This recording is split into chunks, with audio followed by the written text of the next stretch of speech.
আপনি কি জীবন নিয়ে চিন্তিত? ফারহান নামে এক ছেলেকে সবাই বলতো তোর থেকে কিছুই হবে না, কিন্তু একদিন সে নিজের মনেই বলল আমি প্রমাণ করব, অন্যদের কাছে নয়, নিজের কাছে। ভোরে ওঠা থেকে রাতে ঘুমানো পর্যন্ত সে নীরবে নিজের ওপর কাজ করতে শুরু করলো। কেউ দেখেনি তার পরিশ্রম, কেউ বিশ্বাসও করেনি তার স্বপ্নে। প্রথম সপ্তাহে কিছুই বদলায়নি, দ্বিতীয় সপ্তাহেও না, এক মাসেও না। তবুও সে থামেনি, কারণ সে জানতো ফলাফল সময় নিয়ে আসে। ধীরে ধীরে সে নিজের ভেতরের পরিবর্তন টের পেল। তার মনোযোগ বাড়ল, ধৈর্য বাড়ল, আত্মবিশ্বাস বাড়ল। বন্ধুরা হাসতে হাসতে বলতো তুই ব্যর্থই থাকবি, কিন্তু সে উত্তর দিত না, কারণ সে জানতো উত্তর শব্দে নয়, কাজে দিতে হয়। একদিন তার ফোনে মেসেজ এলো, কংগ্র্যাচুলেশনস, ইউ আর সিলেক্টেড। যারা তাকে নিয়ে হাসতো তারাই আজ তাকে দেখে অবাক। ফারহান সফল হয়েছে রাতারাতি নয়, সে সফল হয়েছে প্রতিদিনের ছোট ছোট পরিশ্রমের জয়ের ফলে।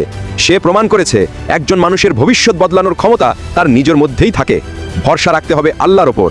তোমাকে কেউ বিশ্বাস নাও করতে পারে, কিন্তু তুমি যদি নিজের ওপর বিশ্বাস রাখো, এটাই যথেষ্ট। কারণ আজকের তোমার পরিশ্রম আগামীকাল তোমাকে এমন জায়গায় পৌঁছে দেবে যেখানে কথা নয়, সম্মান কথা বলবে ইনশাআল্লাহ।